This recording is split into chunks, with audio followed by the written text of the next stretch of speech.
From the crossroads of the Ozarks, it's PID Radio. Welcome. I'm Derek Gilbert. Hi, I'm Sharon Gilbert, and we are delighted that you have chosen to join us again. Just handing a list. This just came in. No, this is actually from... Breaking news. As Rush Limbaugh used to do, he'd always have his stuff there. Someone is just... Don't do that in people's ears. That's loud. According to... Yeah. That's loud. He's rattling a piece of paper.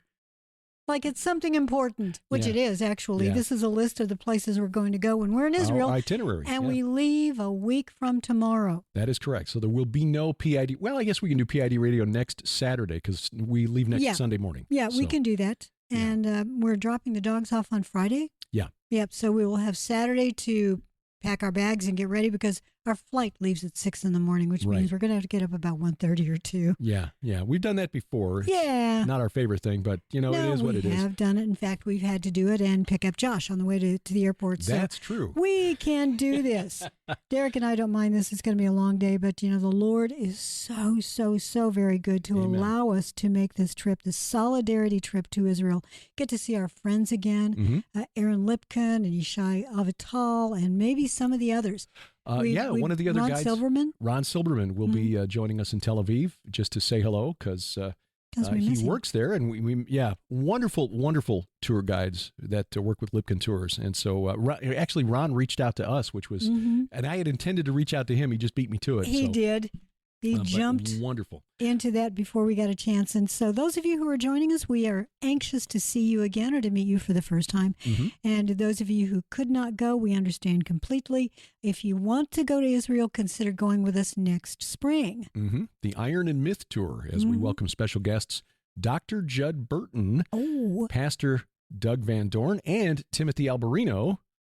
Crazy town. Yeah, we rolled Tim's tour into next year's because we were scheduled to go with Tim this year, and of course things just didn't work out because of the conflict there. But Tim and his lovely wife Jasmine will be joining us.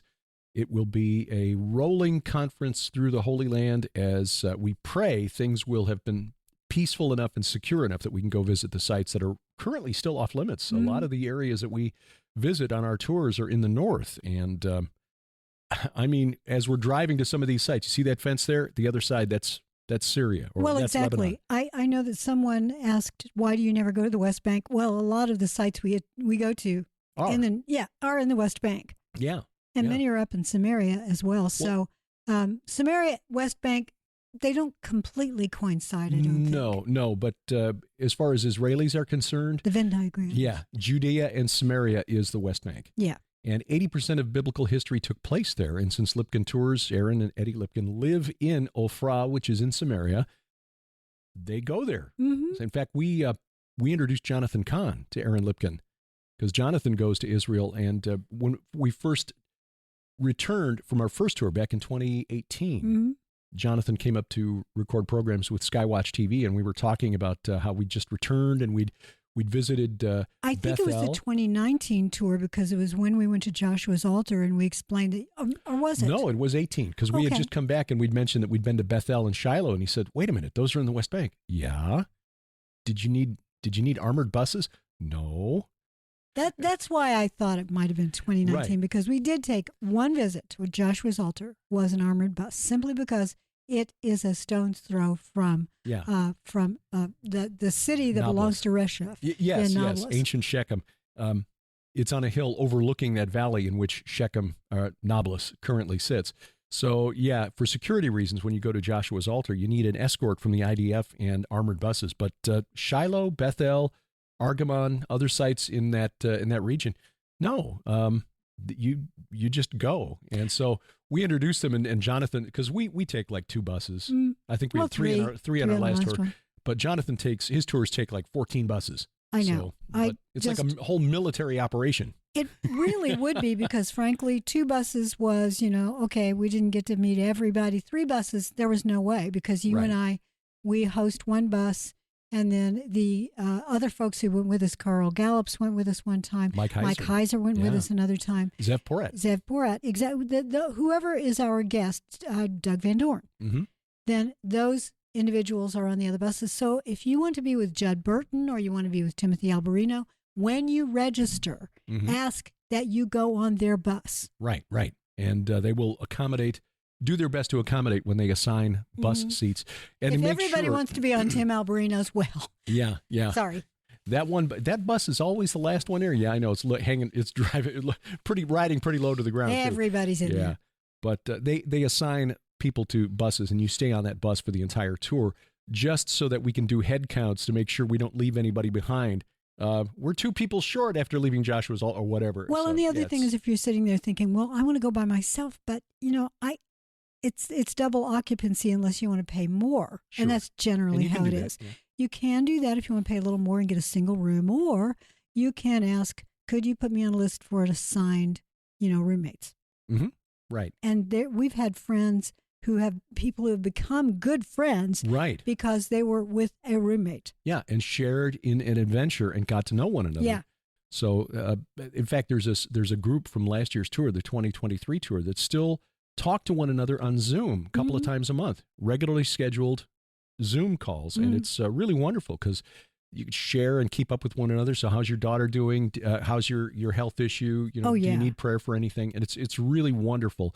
So next March 25th through April 3rd, with the optional 3-day extension to Jordan. And again, we're praying that the security situation there is calmed by then.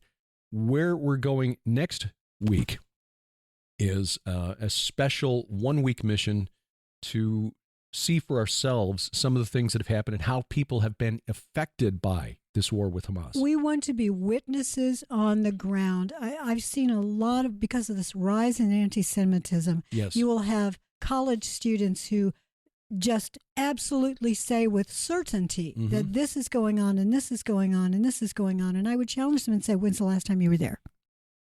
Probably never. Yeah. Yeah. It's, and if you want to look at the itinerary, and frankly, as you're listening to this last minute, April 27th, and we are flying out on the 5th. Many others are flying out on the 6th to arrive in Tel Aviv on the 7th. So it's really short notice. But if you are so led, there is still time if you are moved to join us on this. Right now, it looks like a group of about 10 people. You can find the link to the Lipkin Tour site at our site, gilberthouse.org/travel. gilberthouse.org/travel, and the itinerary is there as well, so you can look at where we'll go. Yeah, you can still, but I would do it if you seriously want to go, contact them ASAP, because right away you will have to figure out a way to get there. And Derek and I, we had a little bit of trouble making sure that our flights worked out, which is why we have to leave so early. We're flying from Atlanta to Amsterdam and then down to Tel Aviv. Right, and that's Amsterdam flight stops in Cyprus to refuel, so it's a 3-stop tour as opposed to a 3-stop tour. As opposed to past trips where we'd fly to Chicago and then Chicago straight to Tel Aviv, or fly to New York and then from New York to Tel Aviv. For whatever reason, those direct flights are either very expensive right now or just not happening. So we've had to, kind of bounce around a little bit. Right. But if the Lord is telling you, you are supposed to go, then he will make those flights work out, because we were convinced we were supposed to go, and we were amazed. Lipkin Tours arranged for the flights. Yeah. And they found, I tell you what, they're geniuses. Yep. They found the best flights. Best options. So we will be there, and we'll be reporting via video on a daily basis. I'm going to commit to doing that, so that as we're on the ground each day, and then in the evenings, as time allows, I'll edit together whatever we collect, even if it's just a short, 1-minute thing at on site, because I think this is going to be really powerful. Some of the places we plan to see, the villages in the south that were attacked, and then a historical location that we've been to before, but not since 2018, Gush Etzion, which is, that place just makes me cry. It made me weep as well. We were there in 2019 because we've been twice. We missed it this last spring. Correct. Right. And boy, when you go through after seeing the presentation, this is essentially Israel's Alamo. Yeah. And when they take you to the last location, here's the final redoubt, the bunker that was the last stand of the people. And my gosh, you walk through it, and it really does make you weep. And it gives you an idea of what they are facing now in Israel, because this is almost like a return to the late stages of 1948. And then, of course, after the Independence Day in 1948, May 14 of 1948, then there was another war that started. Right. So it has been almost constant upheaval in the land of Israel ever since they started repopulating it there. So please, if you want to join us, you get to be an eyewitness on the ground. Not very many people can say that they were there. True. That is very true. And I know. One of the couples that's joining us said that they feel like there's a sense of destiny in this. We've had other friends who are, not going with us who are reaching out to us. Are you sure this is a good idea? Yeah, but we've also got a lot of people praying for us. And we do there. Appreciate that. And from our reports from people who live there, that it's far more peaceful than the mainstream media over here is making it seem. And we've seen that firsthand when we've been there. When we were there in 2018, and you had the days of rage in Gaza because Trump moved the American embassy to Jerusalem, and people were freaking out. Are you okay? I know. Every time we've been there, something's happened. Jerusalem is really peaceful. Maybe we shouldn't go. No, I'm only joking. That's one reason that Derek wants to daily and perhaps several times each day make a report for you. Yeah. So you can hear from him what it is that we're seeing on the ground in Israel. Right.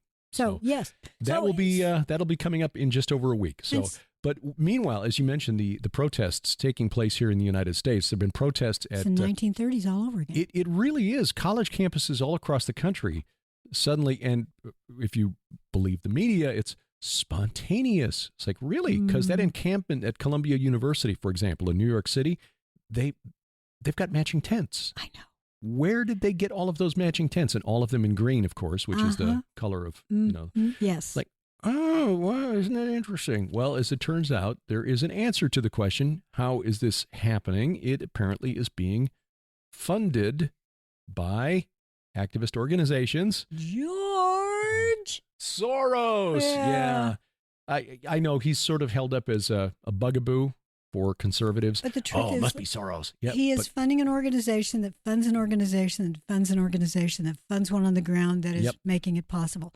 So it's that idea of distancing himself from the actual act by various layers. Right.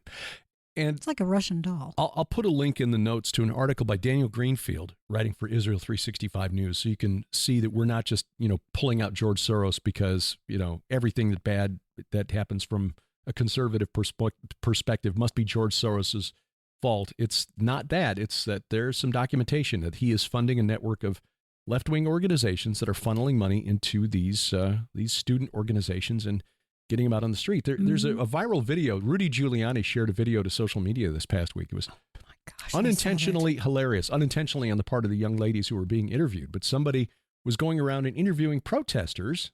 Why are you here? Well, for Palestine and stuff. Okay, why? Well, Israel did some bad things. Like what? Well, I don't know. And she turns to her friend. What did it? And the other friend says, I wish I was more educated on this. In other words, you're a student. They didn't know why they were there, essentially shouting, Palestine will be free. Well, okay, death to the Jews, essentially, is what they're shouting. I'm raising my hand because when I was in high school, mind you, because these young ladies clearly graduated from high school and managed to get in a very fine university. $70,000 a year? Yeah. Well, money doesn't mean it's a fine university. True. But when I was in high school, history, civics, sociology, they all covered things like this to the extent that one of the things that I did as a student was attend as a representative to a mock UN. You went in with the understanding of geopolitics is a real thing. Right. Help me to understand why this side is warring with this side. Kids don't have that today. I guess they don't. What are they studying? Equity? Yeah. Diversity? Well, yeah, critical theory. Elon Musk posted something to X yesterday or the day before, but he said that we in the West have this strange mindset of it used to be, the old saying was might makes right. And for a couple of generations now, several generations, kids have been indoctrinated into the idea that weak makes right. So the oppressed must always necessarily be right in their worldview. And because Hamas is oppressed, they're right. Because people of color are ostensibly oppressed, they must be right.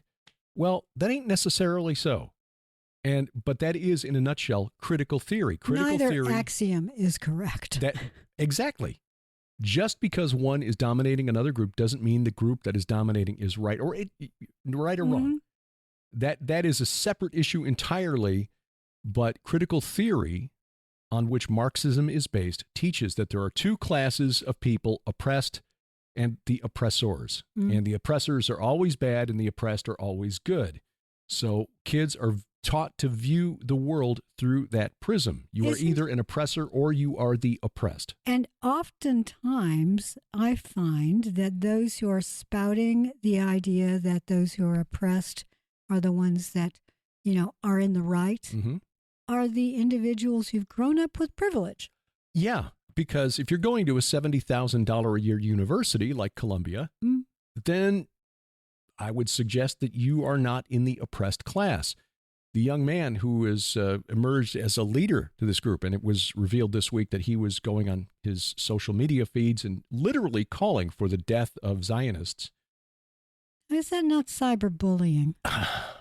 Well, again, viewed through critical theory, well, because he's supporting the oppressed, because the Zionists are, he basically said, and it's like, okay, dude, your worldview is so warped. He was saying that Zionism is basically white supremacy. Like, wait a minute. I think that would come as a shock to Jews. Yeah. Because they're white adjacent. They're white adjacent, right. And that's how they justify discriminating against Asians who tend to overperform educationally. No, we can't let in too many Asians. We have to let in some more people of other colors adjacent. Because they're white adjacent. That's why they're so good at math. First of all, I just find the term white a little bit misleading because truly I don't have white skin. No, that is true.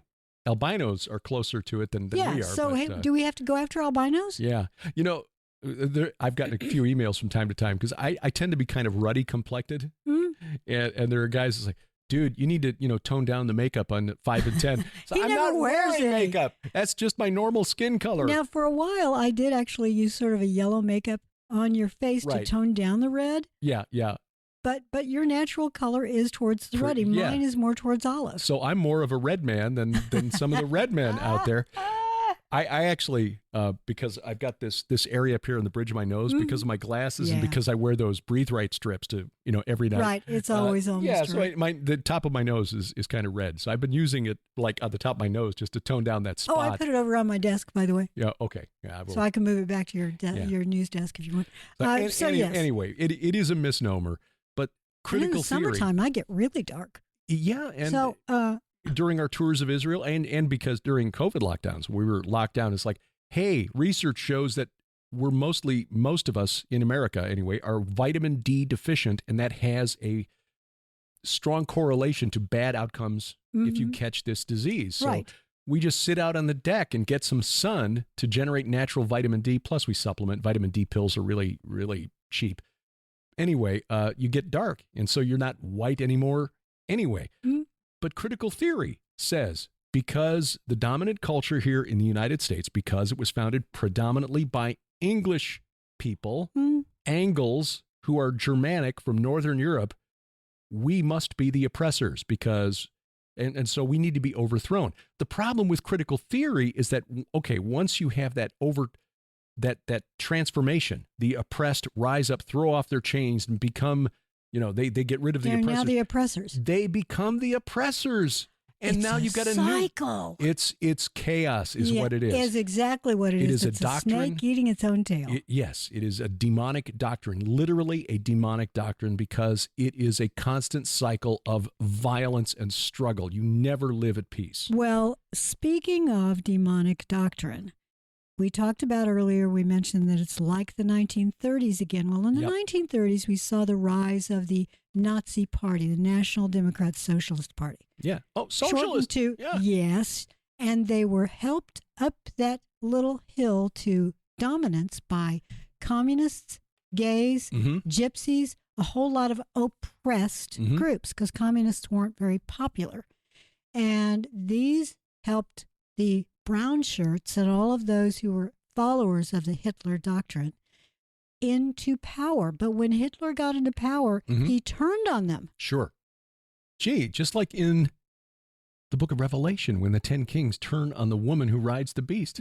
Pretty much that same idea. So those who are now helping the Antichrist to rise to power, whoever that turns out to be, they are probably going to be first up for going to a concentration camp, because that's where Hitler sent them. Yeah, and that even happened in the 1930s with the stormtroopers, the Brownshirts. It also happened later pushed out and by the SS. Well, because their leader was getting too much power. Yeah.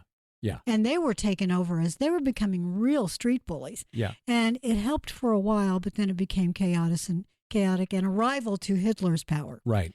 Can't have that. What's really chilling is this past week, video went viral of the protest at Columbia University where I believe it was that same student, because I'd have to go back and look at the video again. Or anyway, leaders of this group. Anyway, forming a human chain around the encampment and then taking a step forward and another step forward and to drive the Zionists out of the camp. And it's really chilling to watch that video. And I will put a link to that as well. It is, because it's a repeat of something else. Well, it is.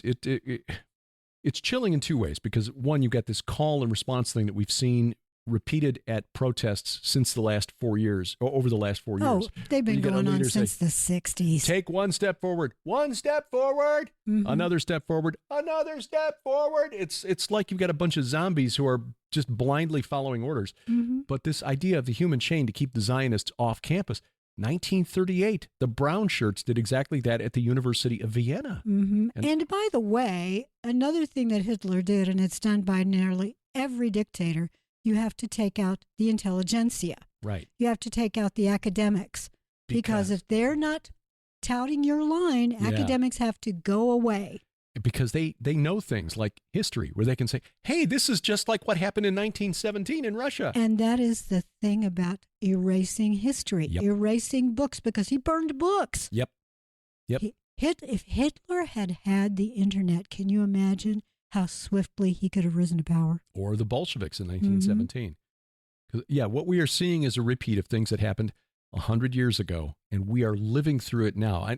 We try not to be sensationalists about things like this, but I can say honestly that, in my opinion anyway, as we're looking back at what happened 100 years ago, the Bolsheviks, the Nazis, and what is happening now in the United States, it's like I can see now how Stalin and Hitler came to power. And because we're making the same mistakes in 21st century America. And the irony is that those individuals on the campus who are performing these chains and chants and, these anti-Semitic acts, they are calling you and me Nazis. I know. They weaponize language and appropriate it in order to sell their message. Yes. And anyone who disagrees with them, you have to be a Nazi. Nazi is one of those terms now that's just thrown out there for anything that is anti-establishment. And I do mean anti-establishment. That young man at Columbia was in his rants online, and now he's trying to walk it back. After CNN interviewed him and didn't call him out on this the following day, after he started getting pushback when conservative media outlets started posting his videos and saying, hey, did you see here how he's calling literally for death? Those comments were wrong. Because Columbia, to its credit, did suspend the student, just as Ilhan Omar's daughter got suspended. Well, sorry, you go ahead and finish that, and then I need to say something. Yeah, so it is encouraging that there were some steps there that are being taken, but in many other cases, the universities are capitulating to the protesters. Like Southern Cal has canceled its commencement exercises because they're afraid they might have some security issues with the pro-Palestine protests. Well, did you see the story that the Biden government they want legislation that sets up a monitoring system for campuses. Yeah. To make sure that anti-Semitism doesn't happen. That's the excuse. Right. But as with any government program, there will be mission creeps. Like, well, okay, we've solved anti-Semitism, but I don't want to give up my phony baloney salary. Who does the monitoring? The monitor lizard, of course. But seriously, though. Yeah. It's one of my favorite cartoons, Monitor Lizard standing there. In the hallway. Guy, yeah. Do you have your pass? I was a hall monitor at one time. It's not a fun job. But Ilhan Omar's daughter said she was homeless now. Well, I don't know that she said that, but I know that's how that was reported by It was Axios. reported that she said it. Yeah. Now, whether or not she actually did. Yeah, I know. I was going to mention that when I brought her up, because the media report that she's homeless. Yeah. Homeless and without food. It's like, excuse me, her mother is a United States congressperson. And she can't move in with mom? Does Mrs. Omar not have any, or is it Ms. Omar? Whatever. She's still married she to has her? no food? Yeah. Yeah. It makes no sense. Oh, look at this poor starving student who's going to a $70,000 a year university. Yeah. Sorry, not buying it. What is even more bizarre is the story from the University of Washington. You see that? Just this morning, a talk show host out there named Jason Rantz, perfect Great name, R-A-N-T-Z, Jason Rantz, reports that the University of Washington Progressive Student Union has announced that... There's a Progressive Student Union? Oh, yeah. Excuse me? The UWPSU, University of Washington Progressive Student Union, announced that they had postponed Thursday's UW-Palestine encampment. Why? Because there were too many white students involved. What? Yes, the group had received criticism for not including Muslim and Arab students in organizing the protest against the evil Zionists. Okay, so the pro-Palestinian students tended to all be white? Yep. And that tells me a whole lot. It's that idea of egalitarianism only means that I get to be the one with the money and I tell you what to do. Yes. White savior syndrome. Yeah. Too many white saviors in the pro-Palestine protests. Oh, my goodness. Yeah, the encampment was scheduled for Thursday morning at the University of Washington campus in Seattle. UW administrators had told Jewish students on campus they were not going to intervene, but it was postponed because now you've got warring factions of extremists squabbling over who gets the credit for demonizing Jews. Well, you mentioned earlier that, boy, this world. Hilarity ensues. I know. You mentioned earlier that the tents in the tent city on Columbia campus were green. And again, because they were nice tents, who bought those? And they all match. But green being that color to represent the Palestinian cause, it's one element within their flag. Right. Red, black, white, green. Oh, the four horsemen of Revelation chapter 6. Isn't that interesting? Yeah. Our good friend Tyler Gilbert was just recently here. Love his research. You need to get his book because I think he's brought out stuff that you and I have missed. So I need to go back and reread his stuff because he talks about the four cardinal directions being represented by these entities that are coming. In other words, each horse and rider, they come from a different direction on the compass, north, south, east, west. If you look at, and this is the research I was doing the other day, if you look at ancient representations worldwide of the cardinal points on the compass, you see that these deities are often represented by colors. And they are generally white, red, black, and green. Yep. So is that what John was trying to tell us? And if so, what can we glean from the recent occurrence on the streets of London that there was a black horse and a red horse, and the red horse was covered in his own blood? Yeah. Yeah, that was... So you had white, red, and... Chilling. White, red, and black. It's never happened in modern times that these cavalry horses that are extremely well trained, a cement delivery, I don't know if it was a truck or what, but there was a big accident that caused a huge load of cement blocks or whatever to be dropped to the ground. Forgive me for not having precise details, but it's difficult to find them. That spooked the horses. The horses were in the middle of being prepped for their daily exercise, and they often walk, as in daily walk, through the streets of London. with riders on their backs. These horses had no riders because they had been spooked. Mm-hmm. There were initially 5 of them, but the videos are all of these 2 that were running together. And it's assumed that, by the way, they're at least one, if not both of those horses were in surgery. Yeah. And are now recovering. And I pray that they recover fully, because this is tragic. Now there are calls in London to never have horses on the streets because they're dangerous. Mm-hmm. Well, horses running at full speed down a street full of cars and buses and people. That would be dangerous. That's dangerous for the horses. Right, right. That's why the horse had blood on him, because he actually ran into a bus, I think. Yeah, yeah.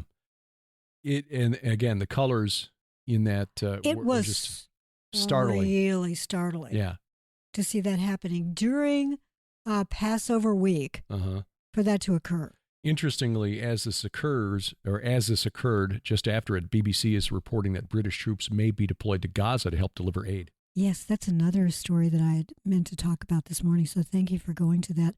That, as of this morning, is an assumption based on an announcement that the UK is helping with the construction of that flotilla sort of wharf. Floating pier, yeah. The floating pier.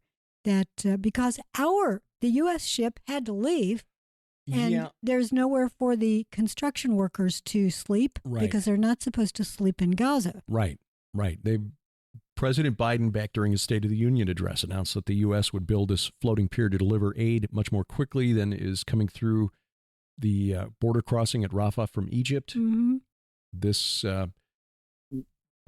promise was made. They said within 60 days we'll have it. And according to military.com, reporting just over a week ago, one of the ships that was deployed for this mission had to turn around. It had a fire in the engine room, had to return back to Jacksonville, Florida on one of the 2 engines. Mm-hmm. No injuries, thankfully. The sailors were able to put it out with fire extinguishers. But when military.com started digging into the story, they found that other ships that are supposed to be part of this flotilla, so 5 other Army ships left for the Mediterranean after Biden's announcement in early March, and they're on the way carrying heavy equipment, material needed to build this pier. But other ships are running into issues. An academic and shipping expert told military.com a week ago Wednesday that one of the Army landing craft utility ships, the Wilson Wharf, appears to be stuck in Tenerife. That's an island that's part of the Canary Islands chain. It's stuck there because it's got serious mechanical issues. Another one, a logistics support vessel, the General Frank S. Besson, spent a week in the Azores before finally making it to a Navy base in Greece. This reportedly indicates the ship had an engineering issue, and they interviewed a retired Army Chief Warrant Officer who comes out of the Army's watercraft community. He asked not to be identified, said, and I'm going to quote now, "If those boats don't have multiple major mechanical failures, I mean dead in the water mechanical failures, I will be shocked. They're horrendously maintained. I've got videos of these things falling apart."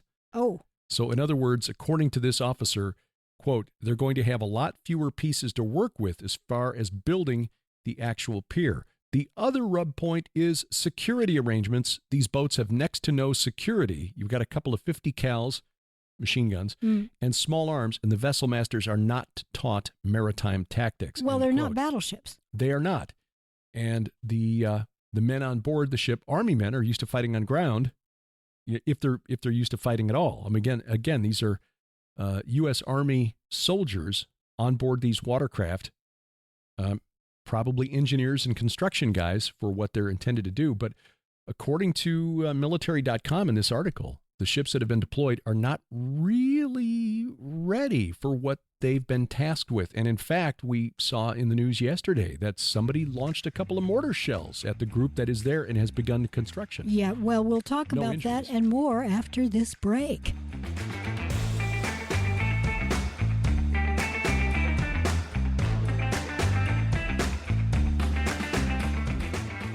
Summer reading season is just around the corner. We want to help you get ready. You can buy fiction, you can buy nonfiction through the Gilbert House store, whichever you want. All of our books are 40% off. 40%. That includes all 8 novels of the Red Wings saga. Book 9 is coming, probably early summer.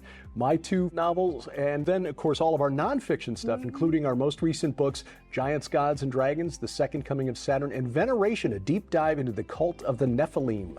April and May, you get 62 days. No, Absolutely. 61. That's... April only has 30.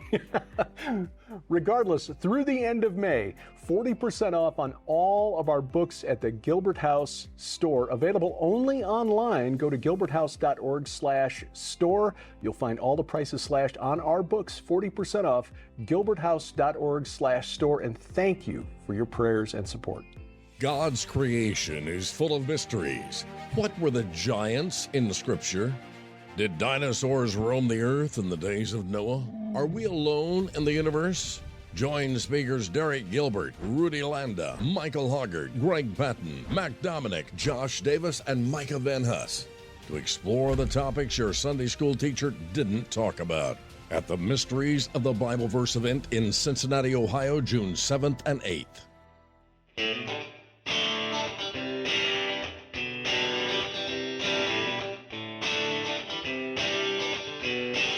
Welcome back to PID Radio. I'm Derek Gilbert. I am Sharon Gilbert, and we want to have you enjoy PID Radio. Yes. You know, be wide awake when you're listening to PID Radio, because I've been told my voice tends to make people fall asleep.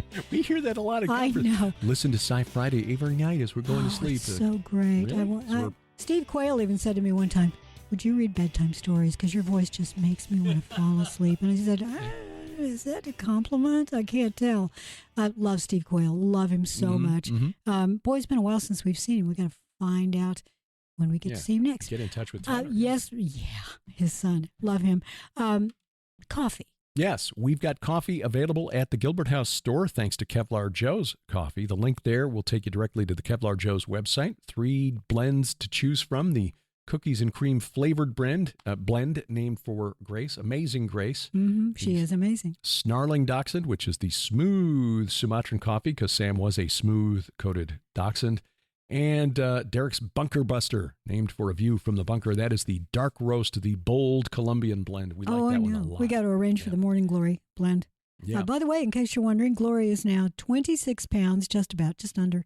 And she is 20 weeks old. She was 10 pounds when we got her. Yeah. So she is packing on the muscle. She is all muscle. Yeah. She and Grace, they keep each other well exercised. They do, and they keep us exercised too. Yeah, so gilberthouse.org/store for the coffee, and you'll also find a link there to Simply Clean Foods.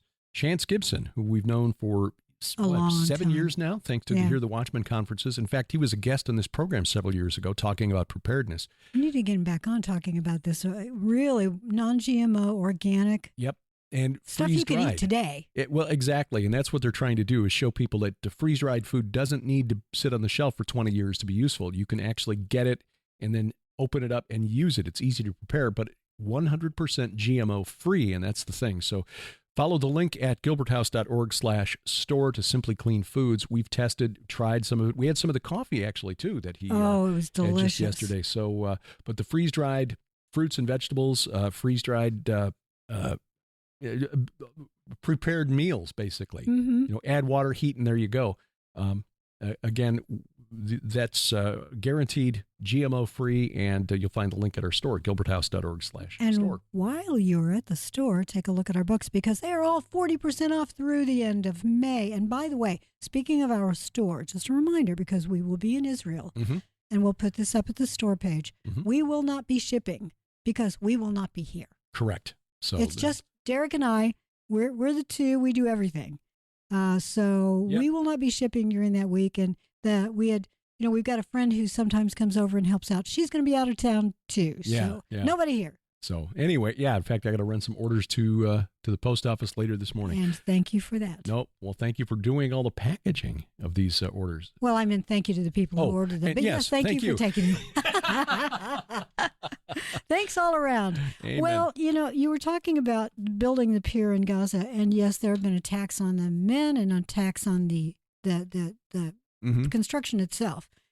We have now advisors engineers Yep. and workers in Gaza. It looks like the UK may be sending at least a ship for them to sleep on, but also possibly individuals wearing boots Yep. in Gaza. Right. This is how Vietnam began, people. It is. And there are those who think that the reason the United States is building that pier is not to deliver aid as much as it is to take control of Gaza away from Israel. Mm-hmm. So we shall see. The Ministry of Defense in the UK not commenting on the BBC's report that they plan to deploy soldiers on the ground. I just think it's a bad idea because Hamas really wants the rest of the world involved here. I'm a little surprised that they would fire rockets, they would fire mortars at the guys building the pier. Well, I'm not so sure that they really want aid to come in. Well, that's what I was going to say. Because the longer this drags on, the less support Israel has from around the world. When Iran fired its missiles and drones at Israel, suddenly the opinion needle shifted back towards Israel for a little while, but once again, it is shifting back in the other direction. The longer this drags out, the worse Israel looks in the eyes of the world because we forget. We've got short-term memory, and October 7th, well, that was 200 plus days ago. That was a long time ago. I guarantee you the families of those 1,200 people who died and the 134 who have not been returned home don't forget. And the world should not forget either. Now, Israel has not yet attacked that southern enclave, Rafah, where they believe there's still a battalion of Hamas fighters there. They're working on plans to evacuate the citizens. But, I mean, this is the difficulty in fighting an enemy that doesn't care. I mean, it does not fight according to the rules of civilized conflict. Well, that is so true. But don't forget also that Israel is fighting multiple fronts. Multiple fronts. But trying to fight in a way that very cognizant of public opinion around the world. Mm-hmm. And the fact that they are still here, it amazes me every day. I think Israel is just such a miracle that they began, that people were, frankly, that the Jews lasted for 2 millennia. Yeah. With all the pressure that's been on them since the year 70 AD, if you just want to start there, but it was before then too. Really, 136 was after the Bar Kokhba rebellion. That was the final straw when Hadrian said, "Okay, that's it. We're going to take 900,000 Jews and we're just going to sell them in the slave markets and get." And they were dispersed throughout the world. The fact that they have maintained their identity and returned many of them to the land of Israel, the land of promise, and that they have kept that nation going and become so strong. Little bitty Israel is causing the entire world governments to just quake in their boots. Which is remarkable when you look at the numbers involved. There are, 14 million Jews worldwide. There's like 1.6 billion with a B, Muslims, about equal number of Christians roughly. And Israel, on the list of world religions, is not even in the top 10. No, and Israel is surrounded by Muslim nations. They have Muslims, many of them living within the borders themselves. And I've got to tell you, when we've been over there, we've met a lot of Muslims. We have. And they're wonderful. In Jordan. They welcomed us. Wonderful. Yeah, absolutely. Our customer service at the hotels in Jordan the 3 times we've been over there, absolutely spectacular. In fact, I would say that in the Jordanian hotels, we probably get better service than we got in the Israeli hotels. It was real, but there was good in the Israeli hotels absolutely. too. Jerusalem and Nazareth. In Nazareth, oh my gosh, they're so sweet. But what we're saying is the representation of the Muslim sentiment is not the representation of the entire group of Muslims worldwide. No, it is not. It's a tiny, tiny, tiny sliver.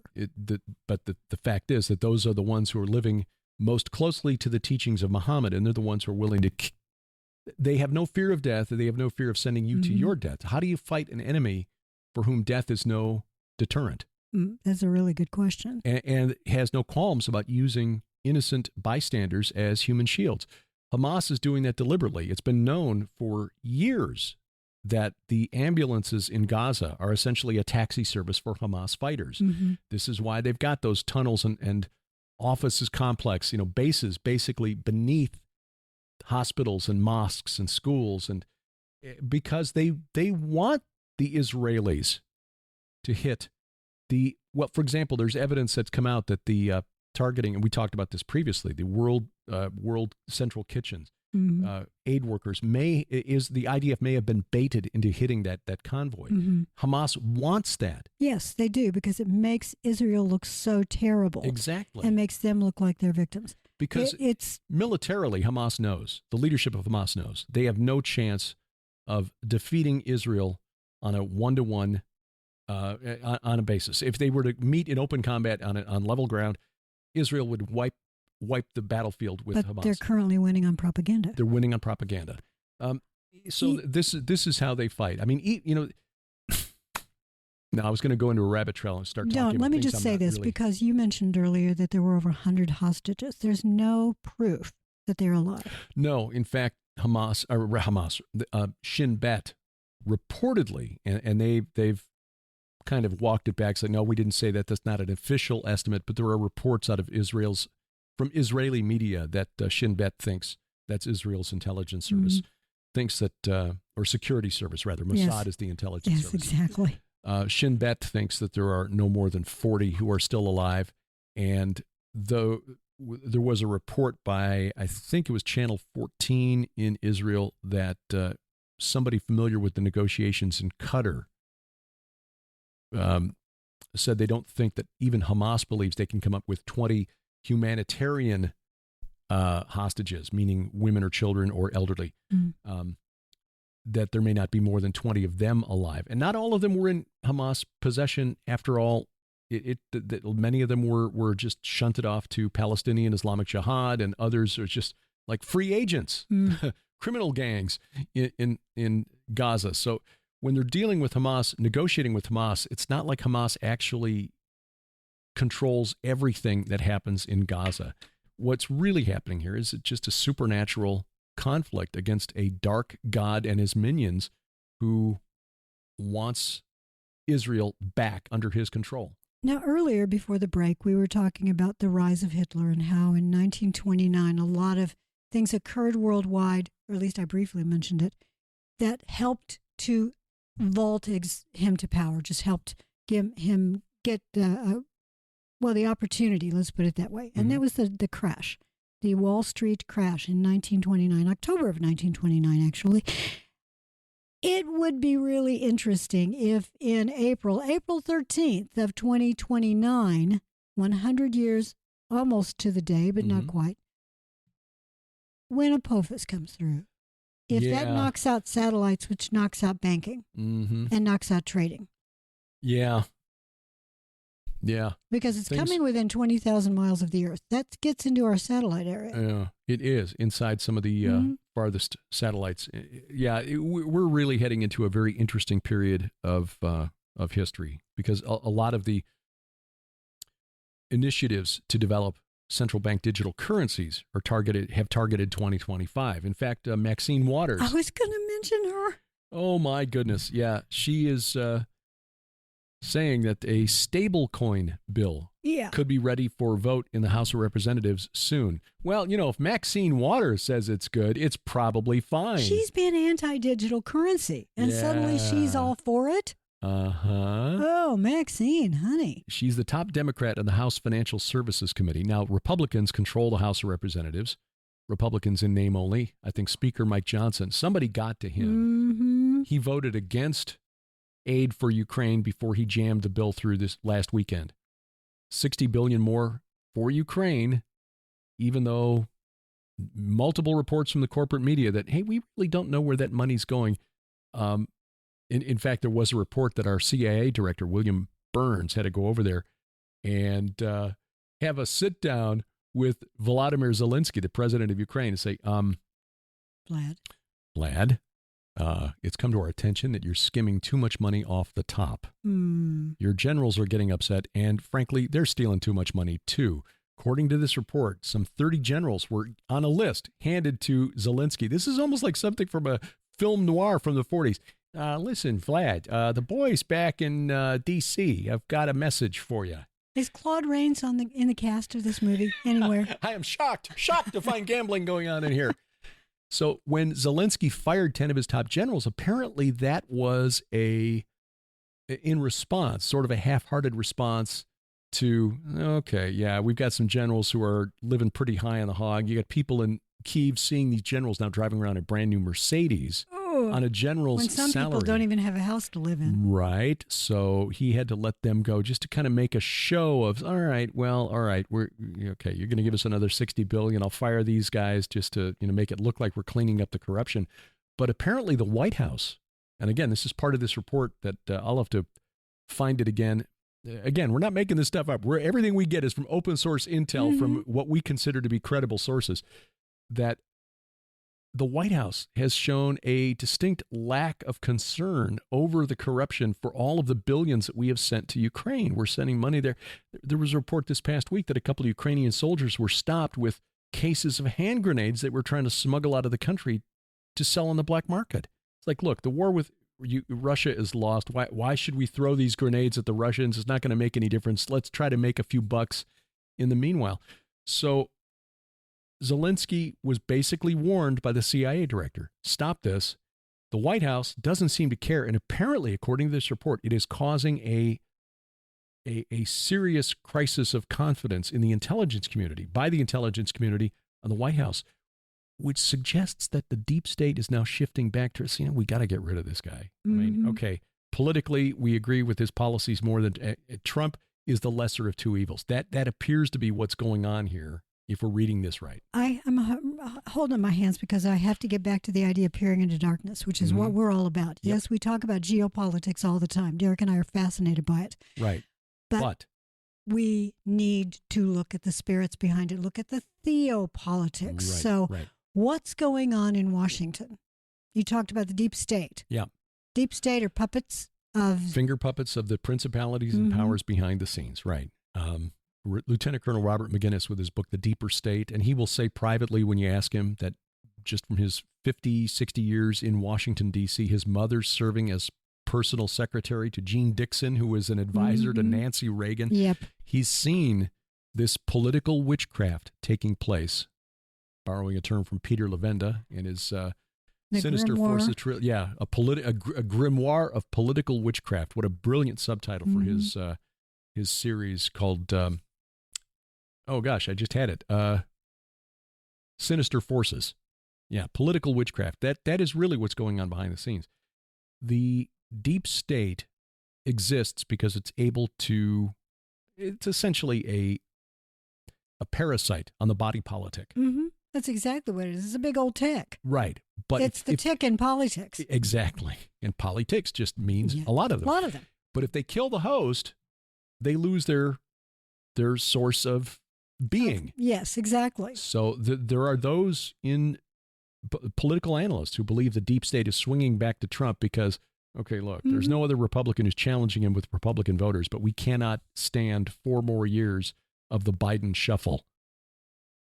Which, by the way, is Axios, which is a left-leaning news source, broke a story a couple of days ago that you'll notice if you see video of Joe Biden walking from the White House to Marine One to go back to Delaware for another vacation. He's always accompanied by aides who are walking between Biden and the cameras to conceal the fact that he's just sort of shuffling and stiff and looking that's old. what you exactly. When you get older, there's a tendency to look down at your feet. Yeah. So you start to stoop a little bit, and you don't pick up your feet as well. So you just kind of shuffle along. I get that. I'm only 62, so I'm almost 20 years younger than Biden. And I don't walk the same way I did when I was 42. That's a fact. I walk like an Egyptian. But they're trying to hide it.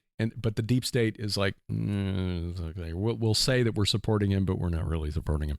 So that is where we are headed. But yes, the Congress, coming back to the stablecoin issue. Stablecoin is basically we're still on the theopolitics.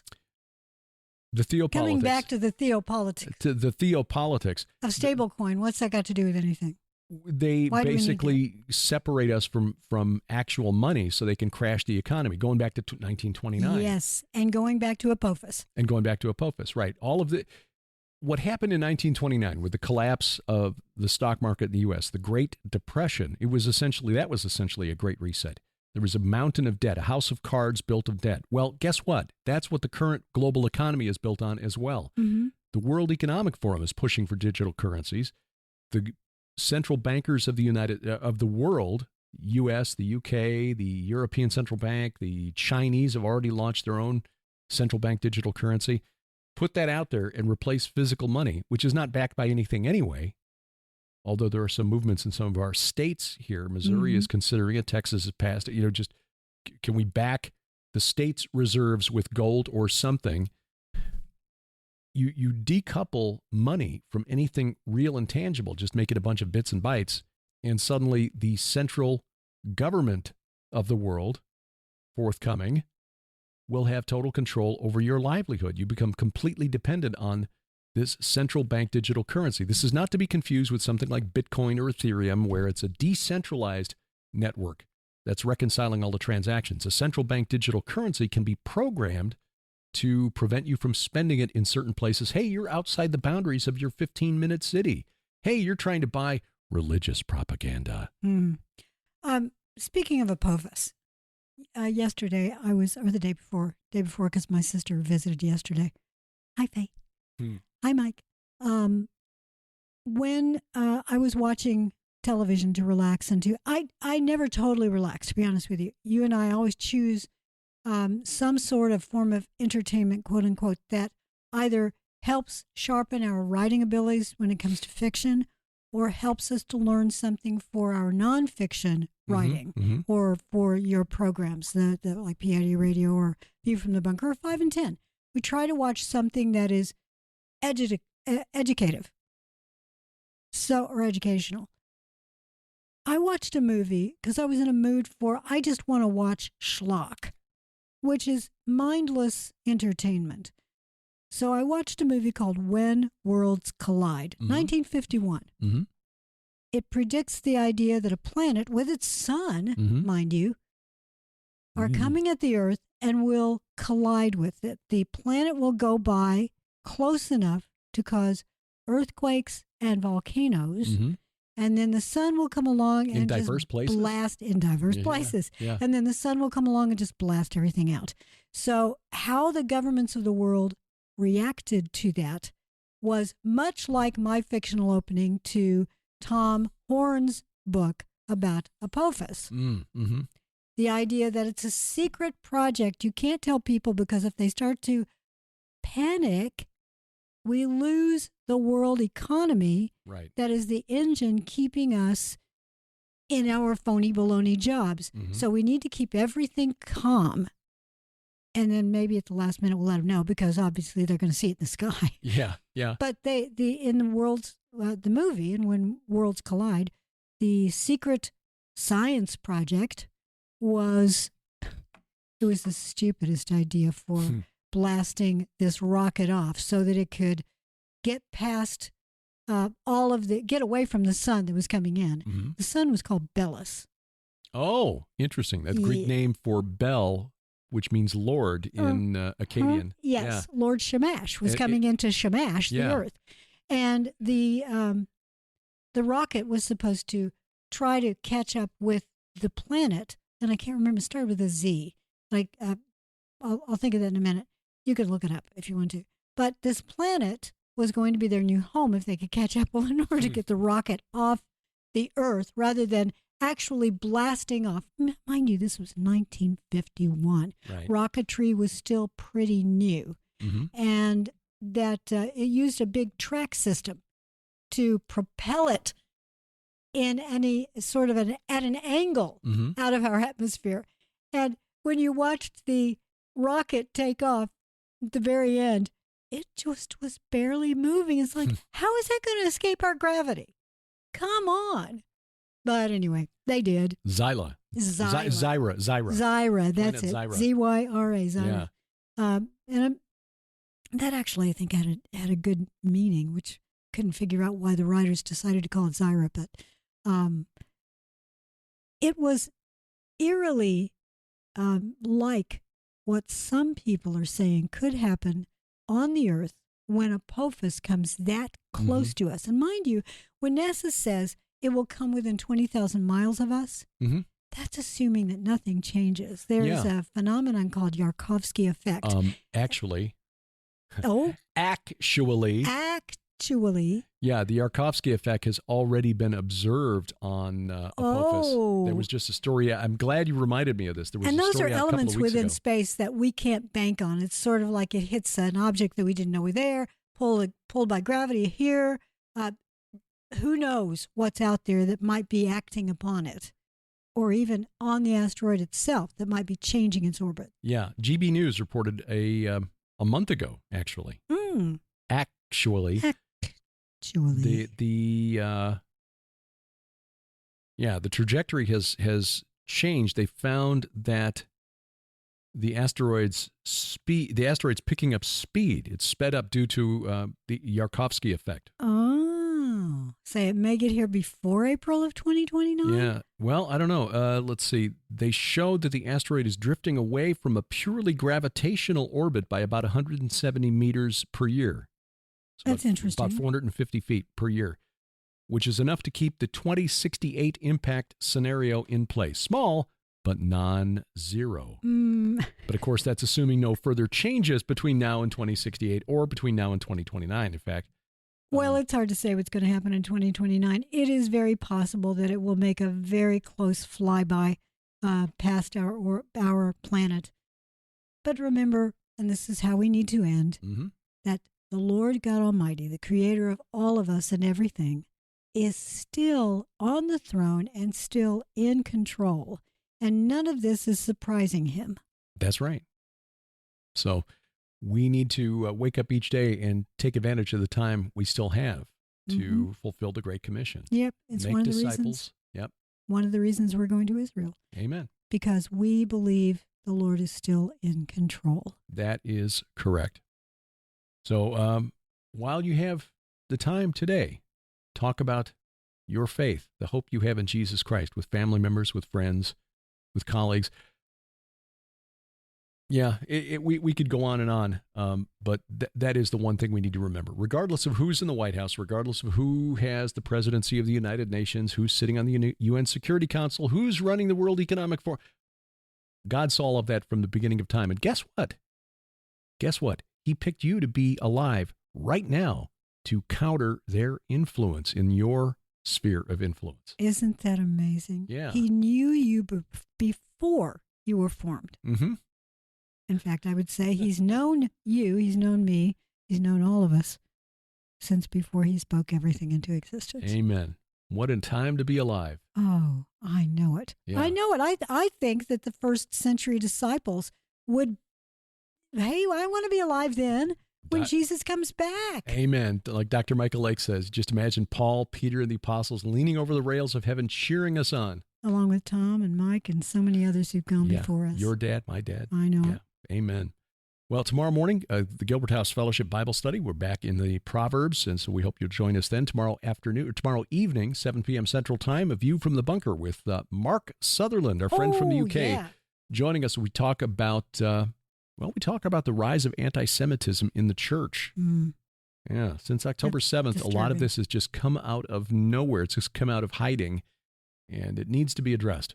So that'll be tomorrow, vftb.net, or better yet, get the Gilbert House app, gilberthouse.org/app. All of our content is always there. Cancel-proof yourself by getting our app.